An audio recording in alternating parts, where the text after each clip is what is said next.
좋은 아침입니다. 마태복음 21장 18절에서 22절 말씀 보도록 하겠습니다. 18절 이른 아침에 성으로 들어가실 때 시장하신지라. 19절 길가에 한 무화과 나무를 보시고 그리로 가사 잎사귀 밖에 아무것도 찾지 못하고 나무에게 이르시되 이제부터 영원토록 내가 열매를 맺지 못하리라 하시니 무화과 나무가 곧 마른지라. 자, 예수님께서 이제 그 성전을 정하신 다음 날 일찍 다시 성전으로 들어가셨는데요. 들어가실 때 시장길을 느끼셔서 마침 길가에 있는 한 무화과 나무에게로 갔습니다. 그런데 그 무화과 나무는 잎은 무성한데 열매는 하나도 없었습니다. 이 때문에 예수님께서 그 무화과 나무에게 이제부터 영원토록 내가 열매를 맺지 못하리라고 저주를 하신 내용입니다. 근데 조금 이제 심층적으로 볼 필요가 있습니다. 예수님은 6월절을 위하여서 올라오셨기 때문에 4월 정도의 시간입니다. 무화과는 6월에 첫 열매가 맺히고 8월이 지나서 추수를 하는 것을 생각하면 열매가 없는 것이 당연합니다. 열매가 없는 것이 당연한데 열매가 없다고 저주하시는 거 좀 이상하지 않습니까? 하지만 또 이 나무 역시 이상한 부분이 있습니다. 무화과 나무라는 것 자체가 사실은 이제 꽃이 없이 열매가 핀다는 것이잖아요. 이런 무화과 나무를 보시면 먼저 이제 거의 그 잎과 열매가 동시에 돋아나서 또 열매가 이제 제대로 맺힌 후에 잎이 무성해지는 좀 특별한 나무인데요. 이 무화과 나무 같은 경우는 잎은 지금 아직 열매가 맺힐 시기가 아니니까 열매가 안 맺힌 거 이해가 되는데 잎이 굉장히 무성해 있었다는 것을 특이한 점을 우리가 발견할 수 있습니다.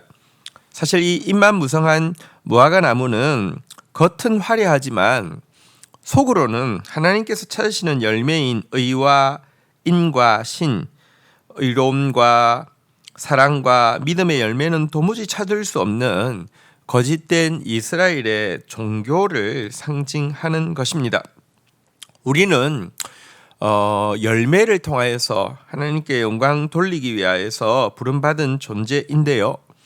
종교적인 외형만 화려하게 갖추고 있지만 정작 진짜 사랑이 없고 진짜 믿음이 없다고 하면, 그런데도 내게 종교적인 외형이 갖춰져 있기 때문에 자신에 대해서 자신의 신앙을 자랑하고 있다고 하면 여러분 여기 잎만 무성한 무화과 나무처럼 심판을 받게 된다는 사실을 기억해야 합니다.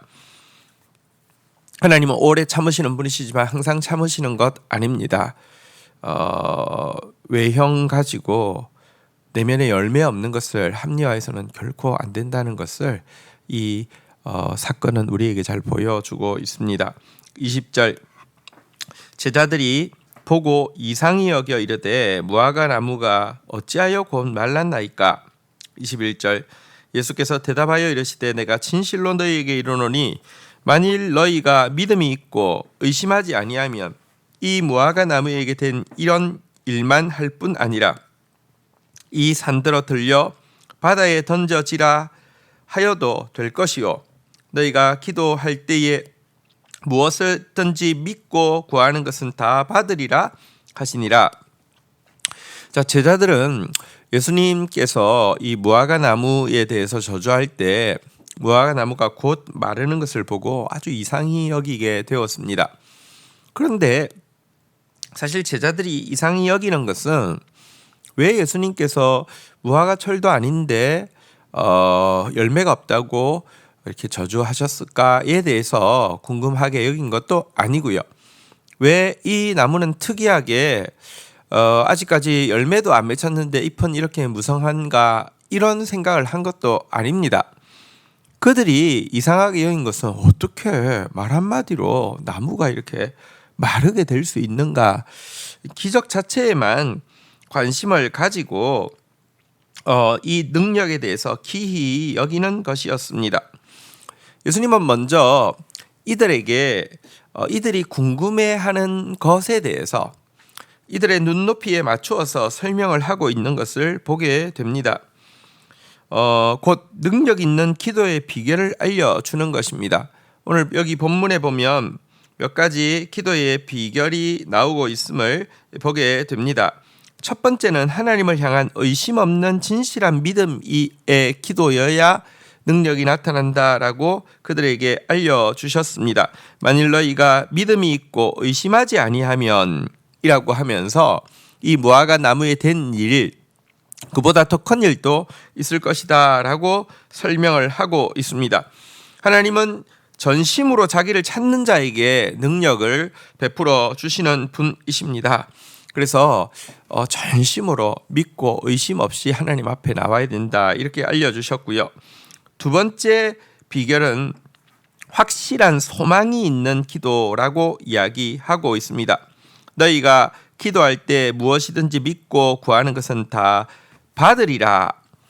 여러분, 믿음만으로 끝나서는 안 되고 소망이 있어야 합니다.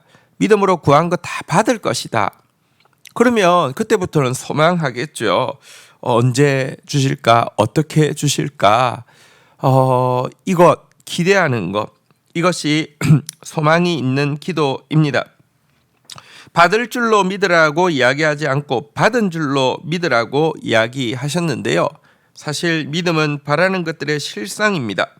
많은 사람들이 하나님으로부터 무엇인가를 받으리라는 이 확실한 소망이 없기 때문에 그들의 기도는 단지 막연한 염원으로 그치고 있습니다. 그래서는 안 됩니다. 믿음으로 기도했으면 여러분 꿈꿔야 합니다. 소망해야 합니다. 이미 주신 것이기 때문에 어떤 모양으로 나타나며 어떻게 관리해야 될 것이며 이렇게 설레어야 합니다. 이것이 능력 있는 기도의 비결이다라고 이야기하셨습니다. 여러분 사실 그런데도 조금 의아함은 있습니다.